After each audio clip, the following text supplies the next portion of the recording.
voudrais commencer par un moment que je considère comme un des moments clés dans la future évolution de la société russe.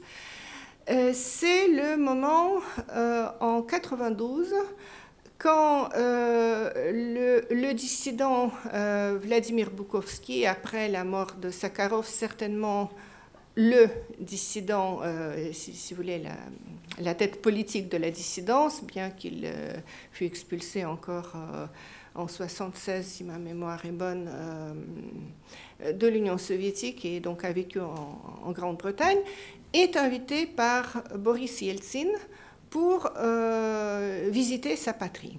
Et donc Boukhovski vient et il propose immédiatement à l'entourage de Boris Yeltsin d'organiser un procès des crimes du régime communiste.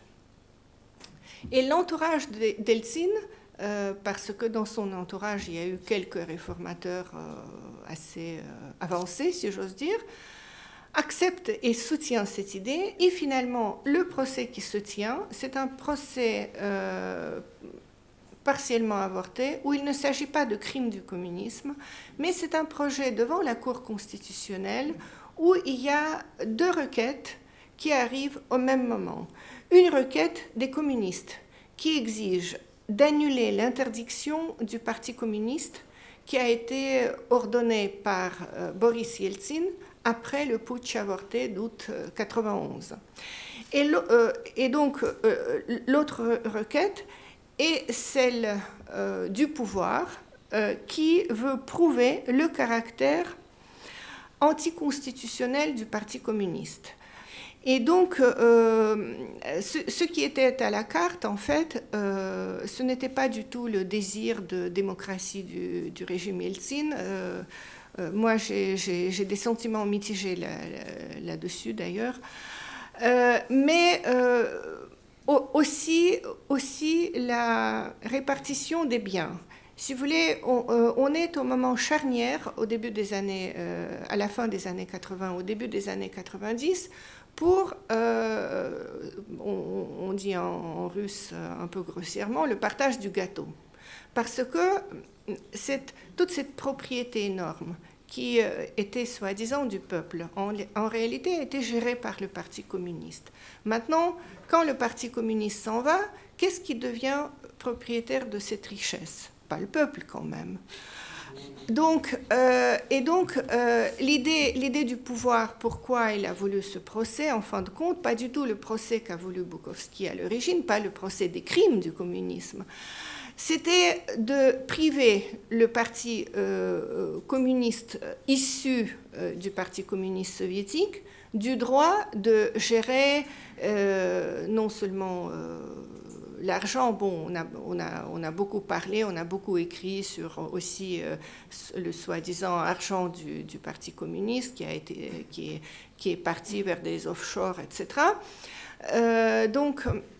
Mais en plus de l'argent, il y avait un énorme trésor immobilier, des sanatoriums, des bâtiments, etc., etc. Et donc, si on prouvait que le Parti communiste n'était pas légitime et qu'on ne devait pas autoriser de nouveau son fonctionnement, il était automatiquement privé de ses biens.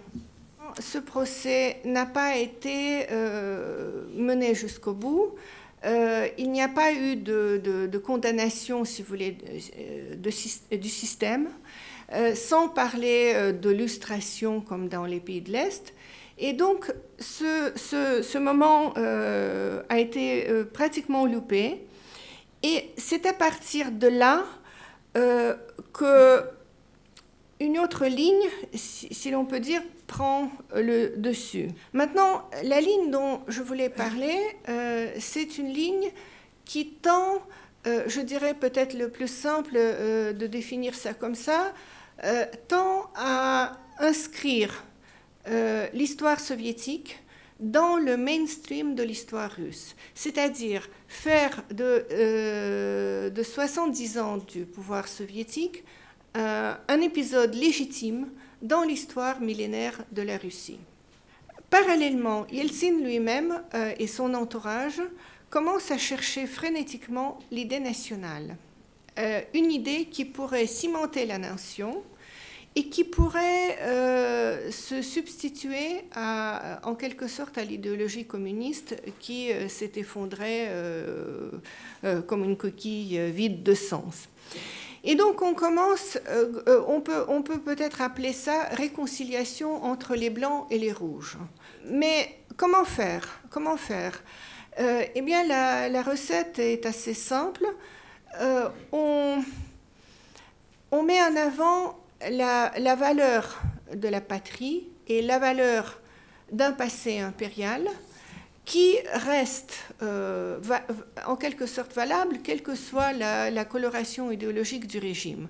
Et donc, au lieu de dire que ça a été fait au nom de l'idéologie communiste, on dit que ça a été fait, grosso modo, au nom de la patrie.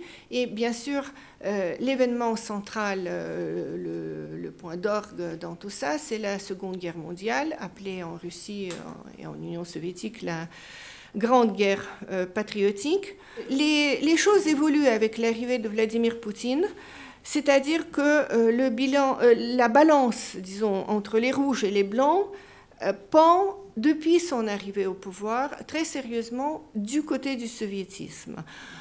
Il commence d'ailleurs, je vous le rappelle, en 2000, à peine fraîchement arrivé au pouvoir, il convoque ses amis du FSB pour une fête au Kremlin. Et à cette occasion, il porte un toast à Staline. Et il dit, bon, en plaisantant, mais que voilà, chers camarades, la mission est remplie, on a pris le pouvoir. Apparaissent alors des ouvrages assez sinistres, comme celui de Vladimir Karpov, le généralissime, qui cite des archives totalement invérifiables pour prouver encore une fois le génie infaillible de Staline et ses ruses tactiques qui concernaient même pendant la guerre dans des négociations secrètes avec Hitler. Karpov devient lauréat du prix Nevsky pour le meilleur livre d'histoire. Il est promu par des autorités dans plusieurs régions, etc., etc. Maintenant, qu'est-ce qui se passe? Il reste toujours des historiens sérieux, il reste par exemple des gens du Mémorial, mais quand on n'a plus la presse libre, quand on n'a plus l'accès égal à la télévision et pour la plupart de l'opposition, pas du tout d'accès à la télévision, bien sûr, comment dirais-je, la propagande a toute la facilité de bourrer le crâne de la population qui, encore une fois, n'a pas bien vécu le choc. Il est vrai que c'est un régime qui a rejeté l'idéologie communiste telle qu'elle comme une coquille vide qui n'a plus de sens, mais qui a gardé l'essentiel de la politique soviétique, en partie dans le fonctionnement intérieur, parce que c'est un pays bien structuré, avec la verticale du pouvoir, avec l'administration présidentielle qui, en quelque sorte, structurellement, joue le rôle que jouait le comité central. André me dira si je me trompe ou s'il y a une raison dans ce que je dis. Avec quand même une limitation des libertés, avec une politique potentiellement expansionniste, comme on l'a vu avec l'histoire de la Géorgie. Est-ce que, avec bien sûr l'expansionnisme en matière énergétique, donc la question est de savoir, est-ce qu'il faut craindre cette Russie-là? Est-ce qu'il faut se dire non, non, non, sont toujours les mêmes? Et comment comment percevoir cette Russie qui ne ressemble à rien de ce que nous connaissons, parce que ce n'est plus un pays communiste, et en même temps, c'est un pays qui en a gardé pas mal d'essence. Est-ce que c'est une ordinaire autocratie, comme il y en a des dizaines sur notre planète? Est-ce qu'on aurait raison de craindre la superpuissance russe, si cette superpuissance russe avec ses bombes nucléaires est une réalité? Voilà, toutes ces questions restent bien sûr ouvertes.